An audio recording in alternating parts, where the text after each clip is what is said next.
Bonsoir et bienvenue dans cette édition d'information. D'abord les titres.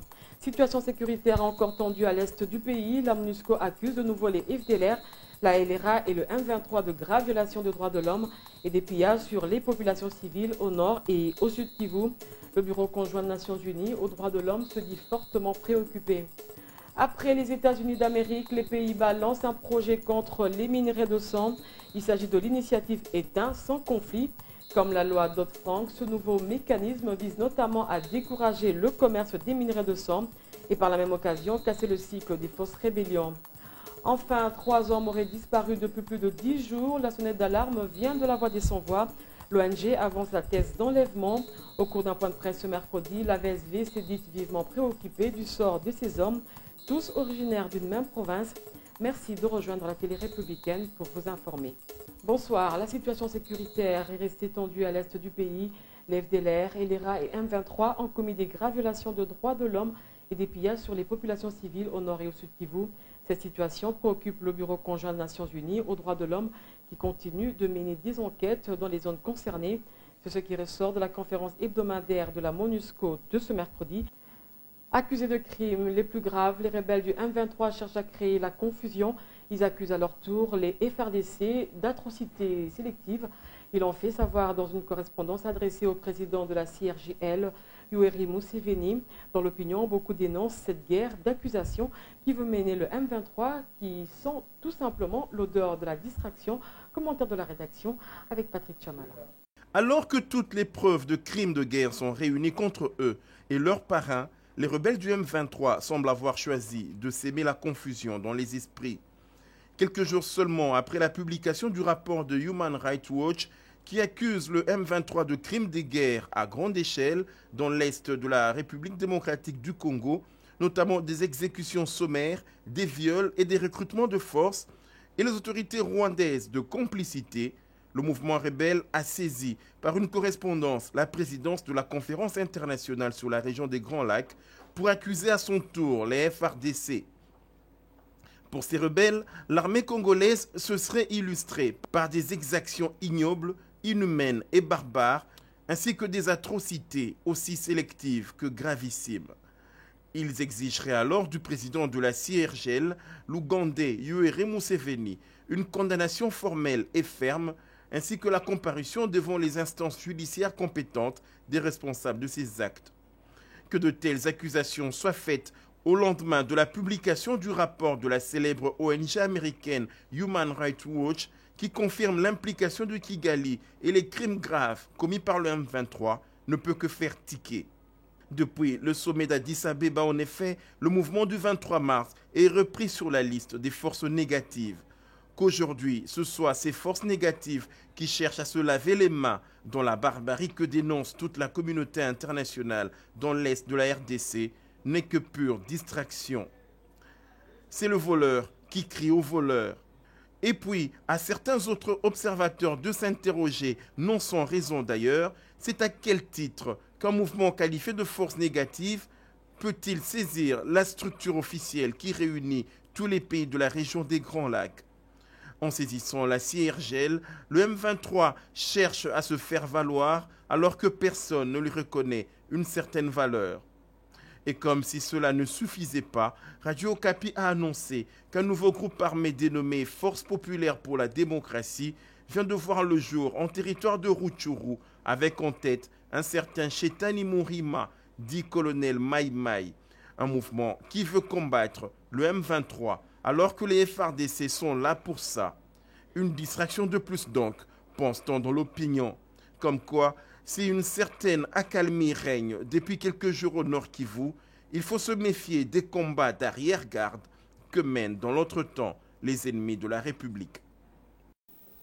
Pendant ce temps, la communauté internationale semble comprendre les enjeux des guerres à répétition dans la partie est de la RDC. Certaines nations ont imaginé et instauré des mécanismes visant notamment à décourager le commerce des minerais de sang et par la même occasion casser le cycle de fausses rébellions et autres seigneurs des guerres.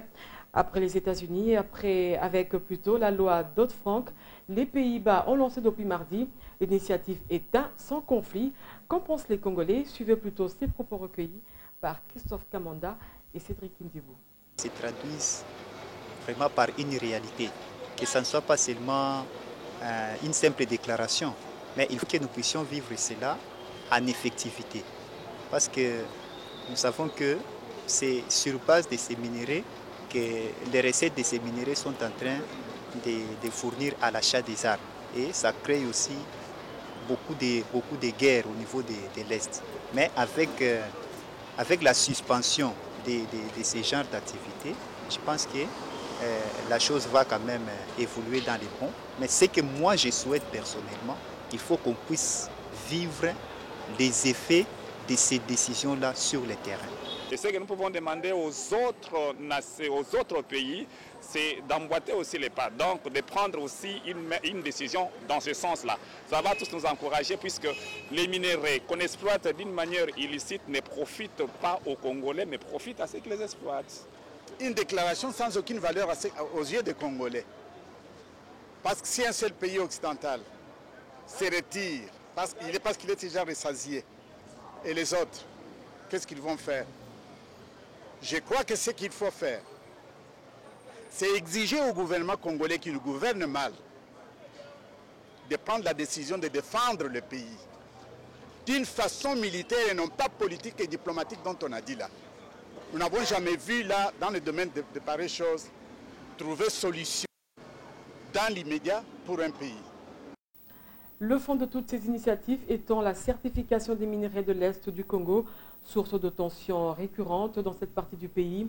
Le quotidien Le Potentiel se félicite que d'autres nations emboîtent le pas aux États-Unis d'Amérique. Il appartient à Kinshasa de jouer également sa partition à la suite de cette reconnaissance de la communauté internationale. Patrick Chamala pour le commentaire. Il est plus qu'une évidence que les conflits armés récurrents en RDC ont comme soubassement l'exploitation et le commerce illicite de ces minerais. C'est ce qui justifie les affrontements entre les groupes armés à la solde des multinationales qui pilulent dans la partie est du pays, en particulier dans les localités qui regorgent des substances minérales très prisées, notamment l'or, la cassitérite, le coltan, le diamant, le nobium, l'étain et autres. C'est d'ailleurs cet ancrage spatial des conflits armés en RDC qui a permis de remonter la filière mafieuse qui va des zones minières jusqu'aux seniors de la chaîne en passant par une série d'intermédiaires au nombre desquels des régimes des pays voisins. Se servant des enquêtes menées sur le terrain, les États-Unis ont été le premier pays à prendre des initiatives visant à casser, sinon à réduire l'exploitation et le commerce illicite des substances minérales en provenance des zones de conflit, particulièrement l'Est de la RDC. Le gouvernement américain a appelé à juste titre ces substances minerais de sang. Pour concrétiser l'initiative, l'administration américaine a initié à cet effet une loi, appelée loi Dodd-Frank, un texte adopté par le Congrès américain depuis le 12 juillet 2010. Les États-Unis d'Amérique avaient donc pris une bonne longueur d'avance il y a 2 ans en votant ces dispositions sur les ressources minières de l'Est de la RDC. 2 ans après, l'initiative américaine fait des émules. Il s'agit de la Hollande. Les partenaires de l'industrie de la cassitérite viennent d'annoncer aux Pays-Bas le lancement d'un programme d'étain sans conflit. L'initiative vise essentiellement l'étain en provenance de l'Est de la RDC, notamment le Sud Kivu. Selon le quotidien Le Potentiel, l'initiative Étain sans conflit vise à créer une action pour limiter le commerce illicite de l'État exploité dans l'Est de la RDC, une région dont l'économie s'est effondrée en raison de la série de graves conflits internes et transfrontaliers. Pour les autorités néerlandaises, cela peut être une première étape. Déjà, le ministère néerlandais des Affaires étrangères a amené tous les partenaires de la chaîne d'approvisionnement de l'État à rejoindre le projet. Je vous le disais en titre, 3 hommes auraient disparu depuis vendredi 7 septembre dernier. La sonnette d'alarme vient de la voix des sans-voix. L'ONG avance la thèse d'enlèvement Je vous le disais en titre, 3 hommes auraient disparu depuis vendredi 7 septembre dernier. La sonnette d'alarme vient de la voix des sans-voix. L'ONG avance la thèse d'enlèvement. Au cours du point de presse de ce mercredi, la VSD s'est dite vivement préoccupée du sort de ces hommes, tous originaires d'une même province. Suivez plutôt ces propos recueillis par Bijomboui. Nous l'avons offert aux mamans qui ont perdu leur mari. En fait, leurs maris ont été enlevés depuis le 7 septembre. Et ce qui nous est très curieux, c'est de voir que les 3 personnes qui ont été enlevées sont originaires tous de Kasaï. C'est pourquoi nous avons offert cette tribune à ces mamans qui nous entourent ici. Bon, il y a une des 3 personnes qui porte le même nom que John Tshibao. Et ça nous inquiétait. Puis surtout, cette personne, c'est un militaire en instance de retraite. C'est un vieux qui est âgé et sa maison a été perquisitionnée. Donc c'est surtout ça qui nous inquiète. Le fait de voir 3 personnes qui sont originaires d'une même province, nous sommes en train de se dire qu'on doit éviter ces tracasseries sur base des origines. Parce que nous sommes en train de préparer la francophonie, nous devons chercher à unir tous les pays, toutes les populations. Donc nous devons éviter de tracasser les personnes sur base d'origine. Les parlementaires congolais invités à s'impliquer dans la protection des forêts de la République démocratique du Congo à l'initiative de Global International, une ONG britannique, un atelier sur l'initiative réduction des émissions liées à la dégradation et à la déforestation, RED+, a été organisé à leur intention ce mercredi à l'hôtel Sultani dans la commune de La Gombe. Une manière de les inviter à prendre des informations importantes sur l'environnement et en faire bénéficier au pays. Les avantages y afférents, Oscar Bakandoa et Pati Alouma. Ils sont parmi les acteurs de premier plan dans la protection des forêts congolaises.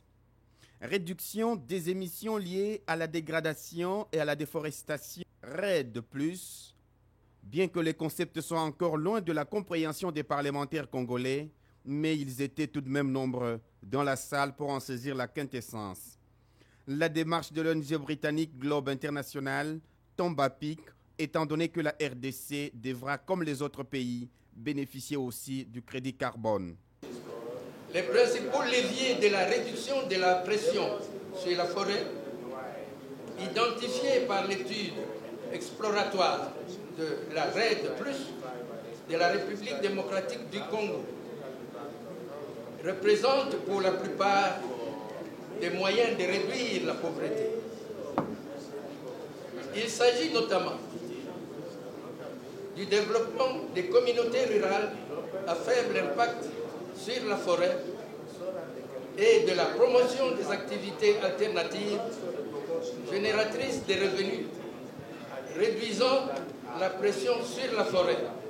Un atelier d'un jour qui aura permis aux parlementaires de saisir l'essentiel de l'initiative RED+, dans la protection de toutes les forêts de la République démocratique du Congo.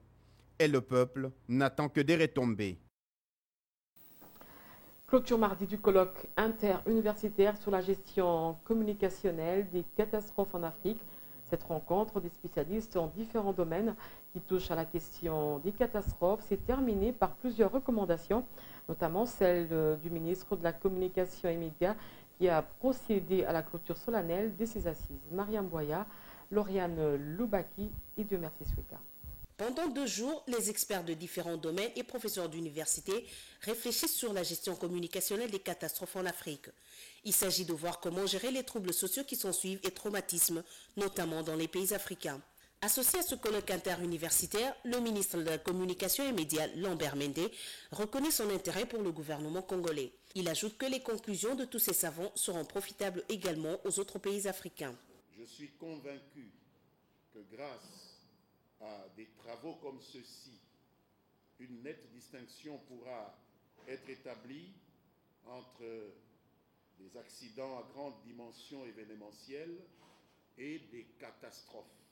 Pour sa part, le professeur Jean Chrétien Ekambo, maître d'œuvre de ce colloque, conclut en disant que les catastrophes doivent désormais être considérées comme un thème d'application en communication. L'expérience du présent colloque est un effort d'ouverture des maîtres les uns envers les autres, et peut-être demain de nos assistants, de nos chefs de travaux, et pourquoi pas rêver de nos étudiants de nos années à venir. Les chercheurs doivent être visibles de leurs activités prédictibles. Que nous nous préparons à 4 autres événements scientifiques, dont l'un à la fin de cette année et 3 autres au cours de l'année 2013. Ce colloque interdisciplinaire en sciences de la communication est une réponse aux défis qui lient la gestion des catastrophes naturelles et artificielles à travers le monde et particulièrement en République démocratique du Congo. Des experts venus de plusieurs pays d'Afrique ont pris part au séminaire sur la monétique organisé par Synergie Group avec l'appui des groupes Ingenico. Au Cercle français, les travaux ont connu la participation des délégués des différentes entreprises et institutions financières basées à Kinshasa, Élisée Bilonda Kassonga et Charlie Tossi. L'élan de modernisation en cours à travers le pays n'aurait aucun sens sans les technologies appropriées. À l'initiative de Synergie Group et son partenaire, le groupe Ingenico, l'un des leaders mondiaux des terminaux de paiement électronique, plusieurs experts venus de pays d'Afrique et de la France échangent leurs connaissances sur la monétique. Il s'agit pour ces professionnels de la carte de partager leurs expériences et permettre au marché congolais d'en bénéficier. Pour plus ou moins ramener toutes les nouveautés au niveau de la monétique au marché congolais, principalement à Kinshasa. Donc nous avons souhaité apporter toutes les solutions et toutes les expériences que nous avons réussies ailleurs, dans les pays voisins, en RDC parce qu'on y croit et on sait qu'on peut le faire en RDC. On essaiera avec notre partenaire de discuter avec nos partenaires locaux et gouvernements, par exemple pour implémenter la carte santé, parce que nous sommes un provider de solutions de santé. Ce cadre profite à notre pays, rassure Al-Kitenge. Le directeur général de Synergie Group entend par cette activité permettre à la République démocratique du Congo de moderniser son secteur bancaire grâce à toutes les innovations qu'apportent les nouvelles technologies de l'information et de la communication. Synergie Group est une société de consulting stratégique. Nous travaillons sur 3 axes, comme on l'a dit. D'abord, la restructuration d'entreprises et d'organisations en vue de performance. 2, le post-risque crédit en entreprise. Et 3, et ça c'est la chose qui nous réunit aujourd'hui, les technologies. Nous faisons la promotion des technologies. Nous essayons d'aider la République démocratique du Congo à acquérir et à utiliser de manière efficiente les différentes technologies.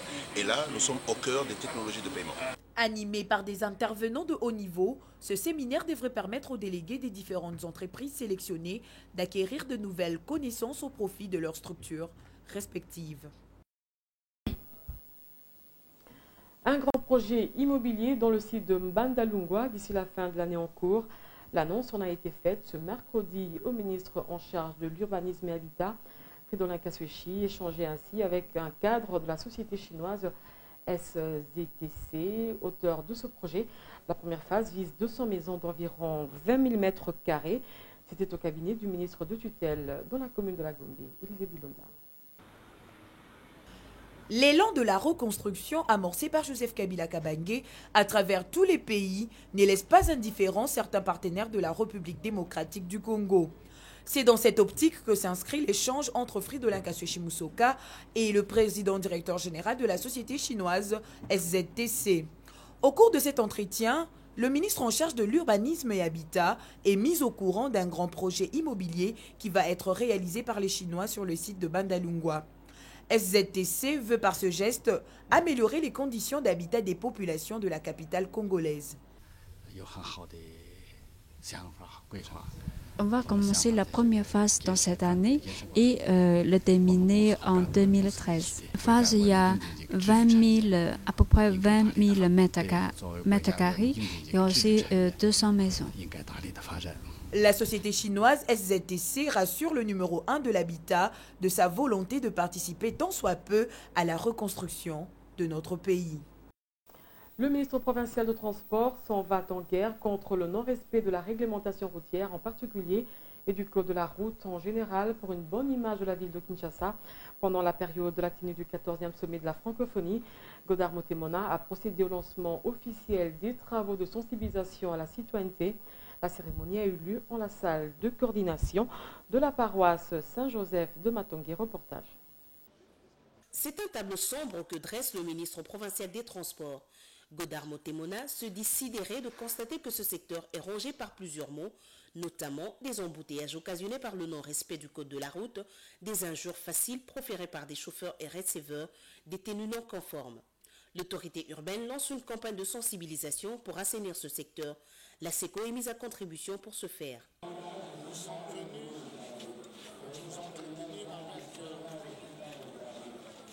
la SECO, les membres de la SECO, et notamment à l'approche de la tenue du 14e sommet de la francophonie pour assainir, si vous voulez, l'environnement du secteur des transports et particulièrement du secteur routier, pour qu'ils soient comme des modèles, d'autant plus que ce sont des gens qui sont pratiquement les premiers, les usagers de la route.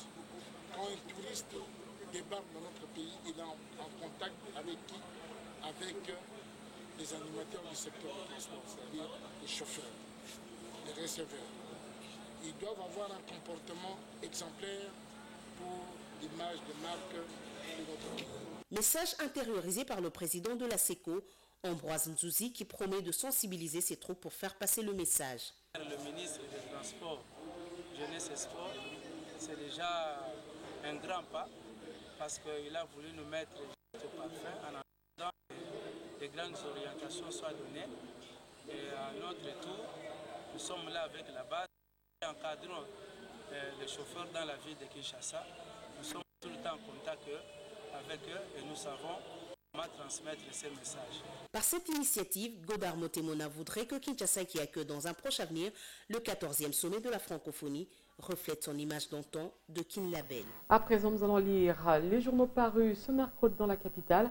Ils ont été sélectionnés et commentés pour vous par aussi Martin Bouyamba. Tout tourne ce soir autour de l'exploitation des minerais qui sont à la base de l'agression dont est victime la République démocratique du Congo de la part de ses voisins. On en veut pour preuve 2 attaques armées contre les FARDC hier à Ouvira. La référence plus qui le dit indique que le bilan fait état d'un mort du côté des assaillants, tout comme du côté des FARDC. 4 rebelles sont arrêtés. Le confrère regrette que les insurgés aient investi le dépôt d'armement du centre de formation de Luberizi. Même si l'avenir constate une accalmie actuellement sur la ligne de front, le quotidien note quand même des provocations du M23 à l'endroit des forces régulières. Le graphique parle des cas d'épillages, notamment d'un important stock de matériel de construction d'une caserne de la PNC à Rutshuru Centre. À voir tout ceci, les femmes du Nord Kivu, premières victimes des atrocités et autres violences dues à la guerre qui y sévit, disent non à la négociation ou au dialogue entre le gouvernement congolais et le M23. Elles ont dit, indique l'observateur au président en exercice de la conférence internationale sur la région des Grands Lacs, le président ougandais Kaguta Yoweri Museveni. Le potentiel rappelle que plus de 6 millions de Congolais sont morts suite aux affrontements armés et récurrents qui ont fini par susciter la compassion de la communauté internationale. Des initiatives pour la certification des minerais de l'Est du Congo se multiplient, se félicite ce tabloïd après les États-Unis d'Amérique avec la loi Dodd-Frank. Voilà que les Pays-Bas, avec l'initiative Éteint sans conflit, viennent d'emboîter les pas aux États-Unis d'Amérique en vue de décourager le commerce des minerais du sang, par la même occasion casser le cycle de fausses rébellions et autres seigneurs de guerre. Des sujets sur la guerre de l'Est de la RD Congo, du mouvement du 23 mars, de la participation du Rwanda à l'ONU, des trafics de minerais.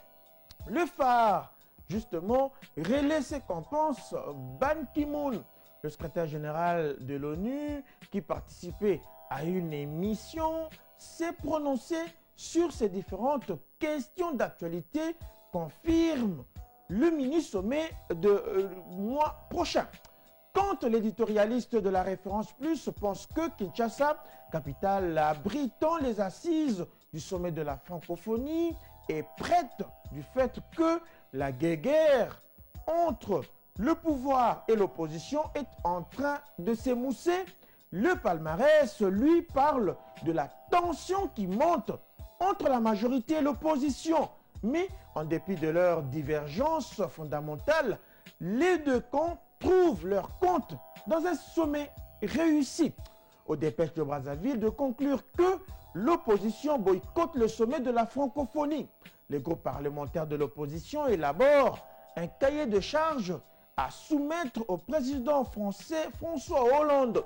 Ce document en gestation est censé décrire l'environnement sociopolitique actuel caractérisé selon elle par le déficit démocratique, la violation massive des droits de l'homme, la sécurité dans tout le pays, rapporte le graphique. Voici ces phrases interdites de lire.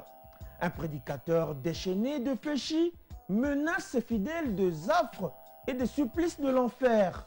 Toute l'église tremble des peurs, sauf un petit bonhomme au fond qui, justement, ne se tient plus de rire. Et toi, tu n'as pas peur? Demande le pasteur. Non, broute l'autre entre deux hoquets. Moi, je ne suis pas de Féchi et chez moi, à Popo Kabaka, l'enfer ne fait peur à personne. Et vous, Anita, vous êtes d'où? Avez-vous peur de l'enfer? En tout cas, ce soir aussi, Martin Bouyamba, vous n'aurez pas de réponse de ma part. Ce journal est fini. Merci d'avoir suivi à Kinshasa et à Brazzaville. Quant à moi, je vous retrouve le mercredi prochain à la même heure. Surtout, ne zappez pas. Au revoir.